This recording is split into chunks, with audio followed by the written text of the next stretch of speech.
warahmatullahi wabarakatuh. Perkenalkan, nama saya Muhammad Akbar Maulana dengan NIM 2015300022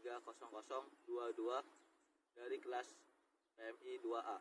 Di sini saya akan membuat talk show 3 tema esai filsafat untuk memenuhi tugas dari mata kuliah filsafat umum.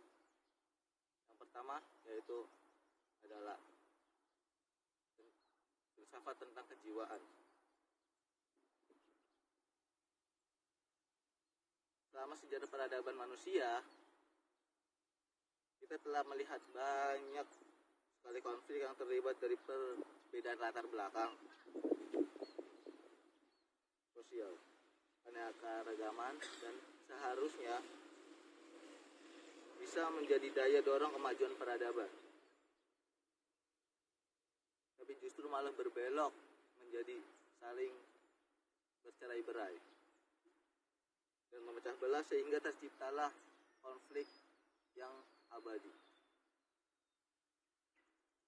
Konflik yang semata-mata hanya untuk kepentingan-kepentingan pribadi dan juga politik jahat semata. Di abad saat ini, yaitu abad ke-21, kita telah kembali dipermasalahkan yang sama. Di berbagai tempat di seluruh dunia, khususnya di Indonesia, kita bisa melihat bersama-sama bagaimana perbedaan pandangan dunia menimbulkan berbagai konflik yang berkepanjangan yang memakan banyak sekali korban jiwa serta ketersinggungan kepada yang lain pihak. Dan tentunya dunia ini sangatlah membutuhkan perubahan-perubahan mendasarkan dan menyeluruh. Terkait hal ini, kita membutuhkan revolusi sikap intoleransi yang menyebarkan dalam bentuk kebencian, rasisme, dan diskriminasi terhadap golongan tertentu. Tingkat-tingkat toleransi. Maka dari itu, kita perlu mengerti secara lebih dalam makna dari kata toleransi itu. Sesungguhnya seperti apa? Pemikiran Rainer Forrest di dalam bukunya yang berjudul Toleransi in Conflict in which Gerald and Gegenwart Inner Amstritten Fried. Kita bisa mencari bantuan untuk hal ini menggunakan buku itu. Forrest merumuskan 4 tingkat toleransi, setiap tingkat berpijak kepada tingkat yang lainnya.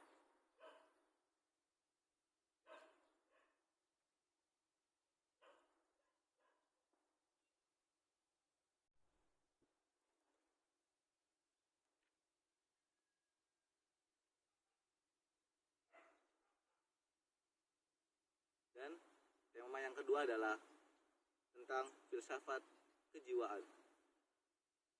Menurut pandangan Ibnu Sina, tujuan dari filsafat adalah untuk menetapkan realitas segala sesuatu sepanjang hal itu mungkin bagi manusia. Filsafat dapat kita bagi menjadi 2 tipe, yakni ada teoritis dan juga ada praktis. Yang pertama, mencari pengetahuan tentang kebenaran, sedangkan yang kedua adalah pengetahuan tentang kebaikan. Tujuan filsafat teoritis adalah menyempurnakan jiwa melalui pengetahuan tentang apa yang seharusnya dilakukan sehingga jiwa bertindak sesuai dengan pilihan dan tindakan kita. Sedangkan filsafat praktis adalah pengetahuan tentang hal-hal yang ada berdasarkan pilihan dan tingkatan kata.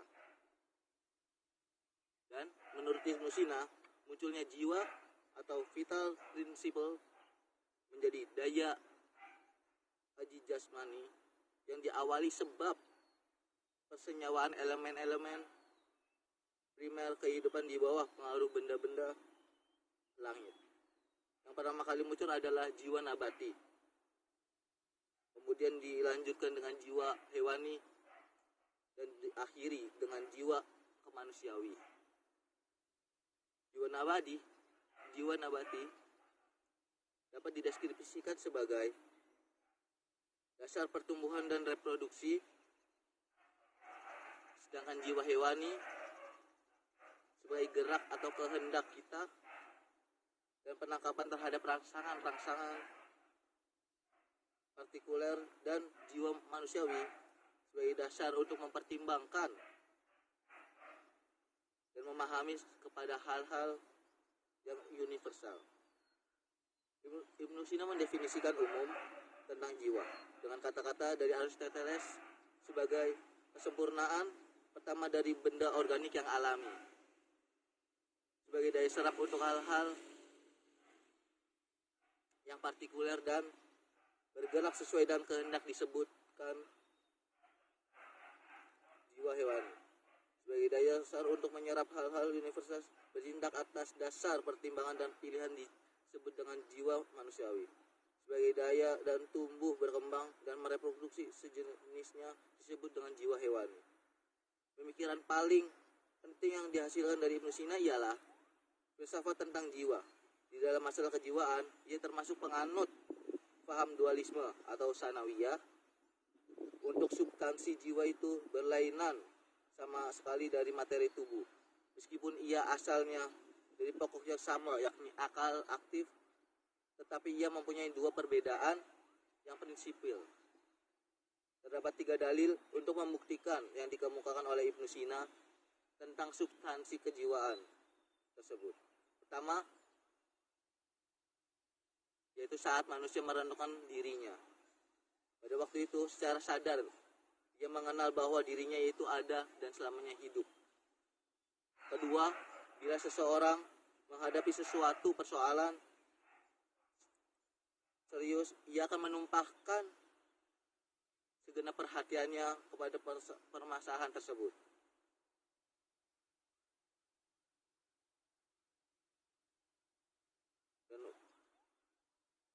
Dan pada waktu itu ia merasa dirinya bebas dari raga, sehingga ia berani berkata-kata, dan saya akan berbuat begini dan begitu tanpa merasa terikat dengan raga yang lainnya. Yang ketiga yaitu manusia mampu menghimpun secara sadar akan aktivitas-aktivitas fisik organisme yang dilakukan tanpa kesulitan. Kegiatan terhadap aktivitas-aktivitas fisik sebagai bukti bahwa jiwa berbeda dengan fisik. Sebagai bukti adanya jiwa, Ibnu Sina mengajukan beberapa argumen, yaitu ada argumen psikofisik dan juga argumen kontinuitas, serta argumen manusia terbang di udara. 3. Sekian dari saya.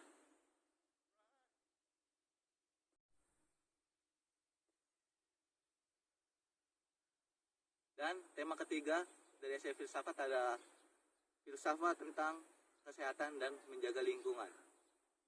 Kesehatan adalah hal-hal yang paling utama di dunia ini.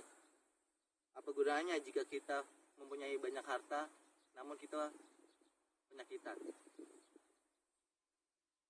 Permasalahan nomor 1 ini adalah permasalahan yang tidak ada habisnya, mulai dari kesehatan diri, kesehatan keluarga, dan juga kesehatan masyarakat.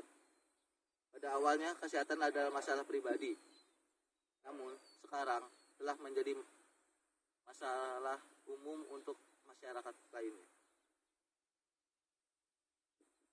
Kurangnya kesadaran pribadi akan untuk menjaga lingkungan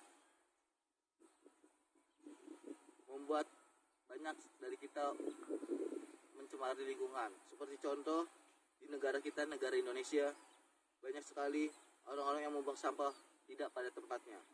Namun bisa kita lihat seperti puntung rokok, sampah-sampah plastik banyak sekali bertebaran, sehingga membuat sampah itu bertaburan di mana-mana. Ada berbagai akibat yang timbul dari tumpukan sampah, yaitu yang pertama, menimbulkan bau yang tidak sedap dan mengganggu kesehatan pernapasan. Yang kedua, mengundang banyak serangga dan bakteri yang pasti akan mengganggu kesehatan kita. Seringkali kita jumpai aliran-aliran selokan yang mampet dari banyaknya sampah yang menumpuk di aliran tersebut. Dan kita lihatlah betapa joroknya banjir yang bertumpukan sampah di berbagai daerah, khususnya di daerah DKI Jakarta. Berbekal dengan kecintaannya terhadap alam dan lingkungan, para filsuf pun membuat filsafat lingkungan. Filsafat lingkungan ialah salah satu cabang dari filsafat yang membicarakan lingkungan secara kritis, radikal, dan juga sampai menyentuh hal yang mendasar dari dalam hubungannya dengan antara manusia dan juga lingkungan. Filsafat lingkungan bukan hanya sekadar sebagai sebuah cabang ilmu filsafat semata, namun juga sebagai pandangan hidup yang memberikan kesadaran akan kebersihan lingkungan, baik untuk kita dan untuk yang lainnya. Dalam konteks ini, Fritjof Capra melihat ada sebuah krisis global yang serius, krisis multidimensional yang segi-seginya telah menyentuh seluruh aspek kehidupan. Kesalahan paradigma, antroposentrisme juga telah menjadi penyumbang berbagai bencana serta krisis di seluruh dunia. Kemudian Fritz Capra menawarkan sebuah solusi terhadap berbagai masalah di atasnya. Ada perubahan radikal dari paradigma antroposentrisme menjadi biosentrisme. Bahkan sampai ekosentrisme yang memandang ada kehidupan di alam semesta. Kita harus menganggap bahwa alam semesta ini hidup, sehingga muncullah di dalam diri kita sesuatu penghormatan serta kesadaran untuk menjaga lingkungan tersebut.